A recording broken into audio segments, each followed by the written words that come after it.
কিছুদিন আগে আমার বাবা মা জ্যাঠা জেঠিমা বৃন্দাবনে গেছিল।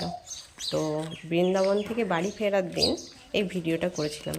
তো সেই ভিডিওটা তোমাদের সামনে নিয়ে আসলাম। তো দেখো, ভোর ভোর বাবা মারা চলে এসেছিলো গ্রামের বাইরে। তো বাবা মা জ্যাঠা জেঠিমা ওরা গ্রামের বাইরে ছিল, তাই আমরা সকাল সকাল ঘুম থেকে উঠে বাবা মাদেরকে আনতে যাচ্ছি। এই যে দেখো, আমার বোন আমি রেডি হয়ে গেছি। আর এই যে দেখো, বোন ঘাড়ে একটা মানে প্রসাদের হাঁড়িটা ঘাড়ে নিয়ে যাচ্ছে।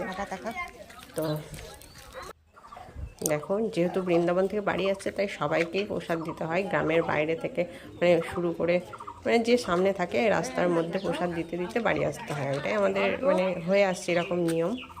আমার দাদু ঠাম্মারাও এরকম করেছিল, এখন আমার বাবা মা জ্যাঠা জেঠিমারাও সেই নিয়মটাই পালন করছে। এই যে দেখো, হাঁড়িতে বড় হাঁড়িতে প্রসাদ রয়েছে, বাড়িতে আরও প্রসাদ রয়েছে। তো যেরকম লাগবে সেরকম নিয়ে এসেছি আমরা। তো বাবা মারা বৃন্দাবন থেকে প্রসাদটা এনেছে, ওই প্রসাদটার সঙ্গে এই প্রসাদটা মিক্সড করে সবাইকে দিতে দিতে বাড়ি আসবে। তো আমরাও চলে এসেছি বাবা মাদেরকে নিতে, আর সবাইকে প্রসাদ মানে দিচ্ছি। বাবা মায়ের সঙ্গে আমরাও ঘুরছি, একটু গ্রামটাও ঘোরা হয়ে গেল অনেকটাই। তো দেখো, এটা আমার জ্যাঠা, এদিকে জেঠিমা আছে, মা বাবা, এইদিকে দাদা দুই দাদা সবাই এসছে আমরা।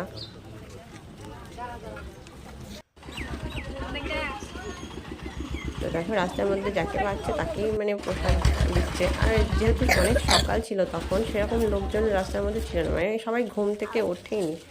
তো যেহেতু আমরা বাবারা ভোর ভোর নেমেছে, তাই আমাদেরকে সকাল সকালে আসতে হয়েছে। বেশিরভাগ বাড়ির দরজা বন্ধ, কেউ ঘুম থেকে ওঠেনি। তো এই ভিডিওটা কিছুদিন আগে, মানে তখন হালকা হালকা শীত ছিল।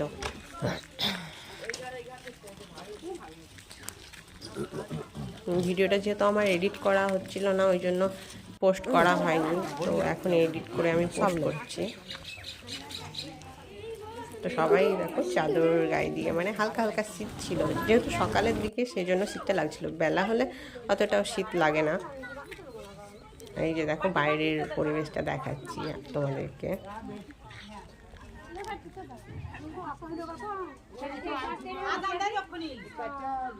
বাইরের ভিউটা একবার দেখো, সবুজ চারিদিকে, ধান লাগিয়েছে। আর এই যে দেখো, এইটা আমাদের পাড়ার দুর্গা মন্দির। তো তারপরে দুর্গা মন্দিরে চলে এসেছিলো। দুর্গা মন্দিরে মানে এখানে যে যে থাকবে তাদের প্রসাদ দেবে।